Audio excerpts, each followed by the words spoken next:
Today we are going to be talking about Zhang Ziyi and the launch of her career, her rise to stardom, some of her key roles, and the evolution of her styles and roles throughout the years.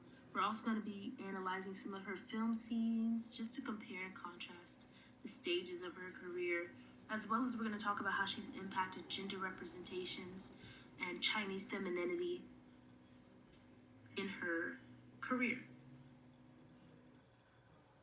Zhang Ziyi is a homegrown Chinese actress. She was born and raised in Beijing, China, and she was a dancer for most of the early part of her life. She was actually really good at it until she decided as she got older that she would much rather pursue acting. So, in turn, she attended one of the top acting academies in China.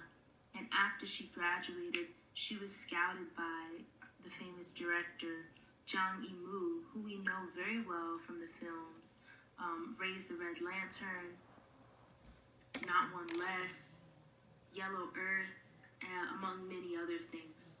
And he would actually go on to give her her first actual role in a film, which is called The Road Home.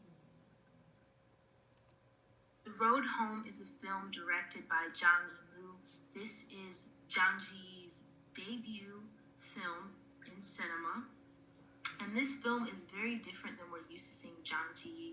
This is a very bright and happy film for the most part. It's a lot of cheerfulness, a lot of smiling, when we're used to seeing Zhang Ziyi in a much more colder light with a little bit of darker tones. And in this particular scene, it depicts a son who is remembering the story of his parents' love. His father, Dr. Luo, meets Zhao Di, who is played by Zhang Ziyi, and as soon as they meet each other, they are immediately infatuated with one another. The scene is very well lit by natural daylight. It's very bright and it's very cheerful, which symbolizes a lot of youth and brightness, happiness.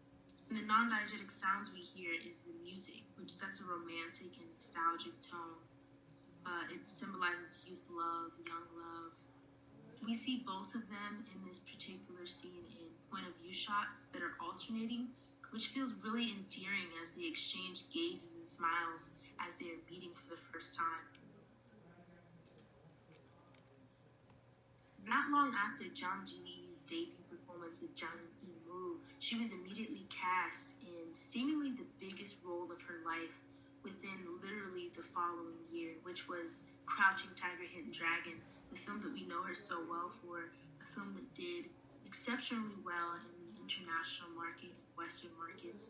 This was the international audience's first exposure to wuxia style films and international films, and it allowed for international audiences to be more interested in Asian films and Asian cinema. And in this particular film, of course, we know she plays a very strong and rebellious female warrior alongside other female warrior leads in this film. And she rebuked the idea in this film of being tied down by a man. Also in this film, she's challenging gender roles and embracing Chinese feminism. In the year 2001 and 2002, not long after her groundbreaking performance in Crouching Tiger, Hidden Dragon, we see Zhang Ziyi again, where she co-stars alongside household name Chris Tucker and global superstar Jackie Chan. Similar to Crouching Tiger, Hidden Dragon, Zhang Ziyi is playing the role of a fierce female fighter who is very skilled. In that film, she's a bit reckless in Crouching Tiger, Hidden Dragon. She's rebellious, she's young, she doesn't want to conform to men and marrying men. And in this film, she's very intimidating and powerful. She's more of a villainous and antagonistic role. In this particular scene that we see depicted here in this photo, she's about to engage in battle with Chris Tucker, and she is dressed in all black, making her look dangerous and unapproachable. Her makeup is also all black, except she's given a bold red lipstick, which is sexy and accentuates her female features. And even though she is much more skillful than Chris Tucker in this particular film, she as a female is still objectified by him. As a woman, she isn't just seen as a fierce competitor, but as a body to be objectified.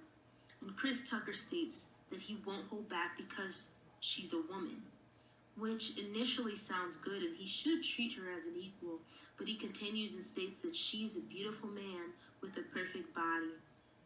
And Laura Mulvey would call this the male gaze. He's objectifying her in a way that is seeing her as a body instead of as just a warrior or just a competitor or just an enemy in this aspect, which is similar to the objectifications that we see in Crouching Tiger, Hidden Dragon. Some of Zhang Ji's other key roles throughout her career are films such as Memoirs of a Geisha, where she again co-stars in a film with strong female leads alongside Michelle Yeoh again and Gong Li, as well as she stars in another film, fighting film, called The Grand Master, and then she's appeared a few times again in the internationally famous film Godzilla.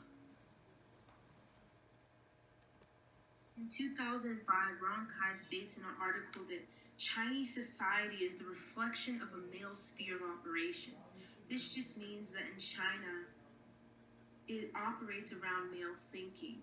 The man's thinking creates social constructs. The man's thinking creates gender roles. Man is before a woman. The woman is inferior to the man, and thus she must submit to the man. And he also states that Zhang's career epitomized the post-socialist commercialization of Chinese film. Zhang Ziyi's roles in film have started to challenge these gender roles and Chinese feminism as they knew it, such as the wuxia era. And the theme of the wuxia era is an important statement for females in film in China as well as internationally. This film showcased powerful female fighters who refused to conform to the constructs and sexualities created by men. Zhang Ji has started to change the way that women can be viewed in film. Women can be warriors just as skilled, if not more skilled than men. Zhang's characters gave women in film the opportunity to reject male authority, to not submit, to find their own path. However, her characters were still subjected to objectification. And the themes that were emphasized in these films were roles where female strength and power was key. In Tang's article, she reflects on the social progress in China. She states that women's social impact and status rising, well, so does the public understanding rises right along with it. And she said that today in society, many women are starting to understand now that they don't need a man to live a prosperous and fulfilling life. They don't have to be married in order for their life to have meaning.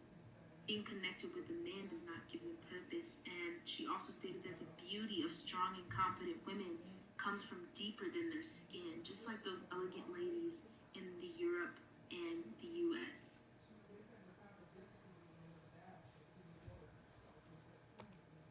Zhang Ziyi's impact in China was very different than her impact in an international spectrum. And the way that she was viewed in China was very different from the way that she was viewed in Western audiences and Western media. In China, she was actually seen as a very controversial figure, although she did contribute a lot to gender roles and Chinese feminism. She, however, was criticized for her personal life choices. She was often viewed as a sellout for doing a lot of Western films. She was also considered scandalous and overambitious for some of her dating choices and her personal relationships and things of that matter. People felt as if she was doing the things that she did to get ahead, which somewhat undermined the impact of her work. Internet blogger Tang Zhao, who had a large platform, speculated that she shifted public attitudes towards women. And some people perceived it in a good way, and some people perceived it in a bad way. And it seemed that in her later career, especially older women, seemed more to praise her for her mature beauty and the confidence and elegance that she presented forth in the way that she carried herself. However, in contrast to that, she was loved by Western audiences. Time magazine even called her China's gift to Hollywood. And Zhang's rise to fame coincided with the rise in Western interest in Asian films. A lot of people started to watch Asian cinema and Asian fighting films during the era that she was breaking out in films such as, Crouching Tiger, Hidden Dragon was a big deal. And through this, she gained the love of an international audience.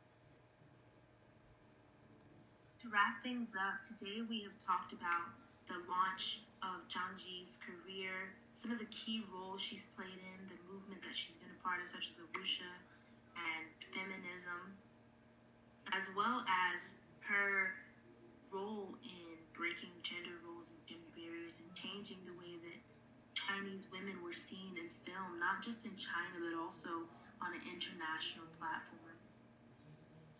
So I thank you for your time.